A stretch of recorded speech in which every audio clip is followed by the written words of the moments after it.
आज हम आपको शीतला अष्टमी के व्रत के बारे में बताएंगे।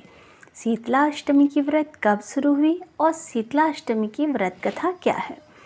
जो भी व्यक्ति शीतला अष्टमी के दिन इस व्रत कथा को सुनते हैं, माँ शीतला की कृपा उन पे बनी रहती है और उनके जीवन में कभी भी कोई दुख कष्ट नहीं आता है।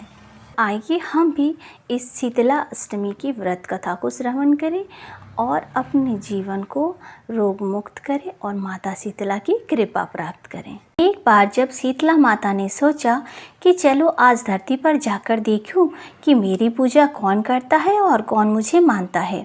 जब शीतला माता धरती पर राजस्थान के डुंगरी गांव में आई और देखा कि इस गांव में मेरा कोई मंदिर नहीं है, न ही मेरी पूजा होती है, तब माता शीतला गांव की गलियों में घूमने लगी।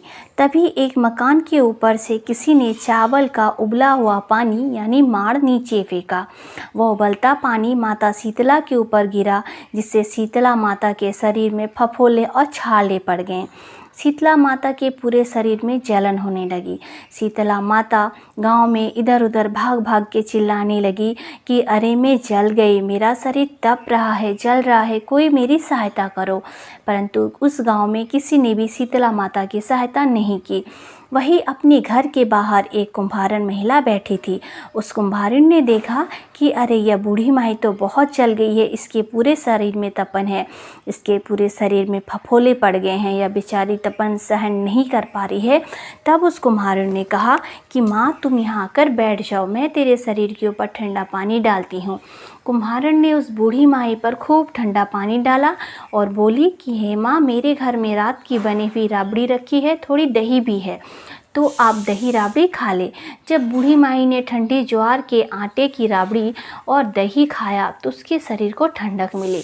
तब उस कुम्हारिन ने कहा कि आ माँ बैठ जा, मैं तेरे सिर के बाल अच्छे से चोटी गूंथ देती हूँ कि तुम्हारे सिर के बाल बहुत ही बिखरे हुए हैं।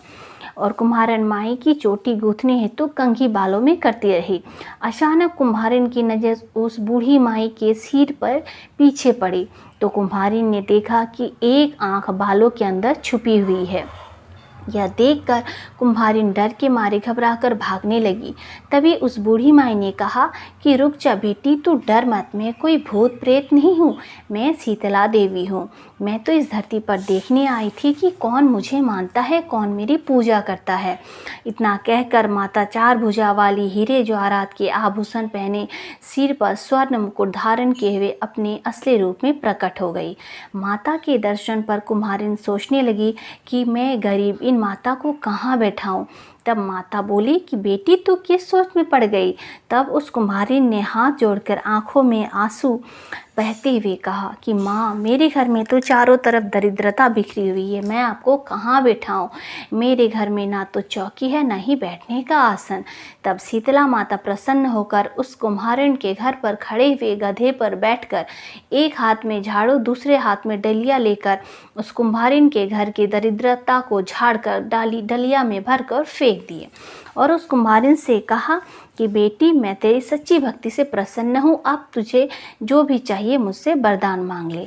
तब कुम्हारिन ने हाथ जोड़कर कहा कि हे माता, मेरी इच्छा है कि आप इसी डुंगरी गांव में स्थापित होकर यही निवास करें और जिस प्रकार आपने मेरे घर की दरिद्रता को अपनी झाड़ू से साफ कर दिया, ऐसे ही आपको जो भी भक्त अष्टमी के दिन आपको ठंडा जल, दही व बासी ठंडा भोजन कराए, उसके घर की दरिद्रता को दूर करना और आपकी पूजा करने वाली महिला का सुहाग अखंड रखना, उसकी गोद हमेशा भरी रखना। साथ ही जो पुरुष शीतला अष्टमी को नाई के यहाँ बाल न कटवाए, धोबी को कपड़े न धुलने दे, पुरुष भी आप पर ठंडा जल चढ़ाकर, नारियल फूल चढ़ाकर परिवार सहित ठंडा बासी भोजन करे, उसके काम धंधे व्यापार में कभी दरिद्रता न आए। तब माता बोली, तथास्तु बेटी, जो तूने वरदान मांगे हैं वह तुझे सब कुछ मैं देती हूँ और तुझे आशीर्वाद देती हूँ कि मेरी पूजा का मुख्य अधिकार इस धरती पर कुम्हारिन जाति का ही होगा। तभी उस दिन से डुंगरी गांव में शीतला माता स्थापित हो गई और उस गांव का नाम हो गया सील की डुंगरी।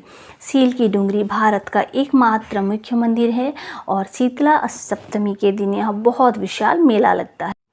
तो प्रेम से बोलिए शीतला माता की जय। ऐसी ही और भी धार्मिक, पौराणिक, व्रत कथा इत्यादि जानने के लिए चैनल को सब्सक्राइब कीजिएगा, वीडियो को लाइक कीजिएगा, अधिक से अधिक शेयर कीजिएगा। जय माता दी।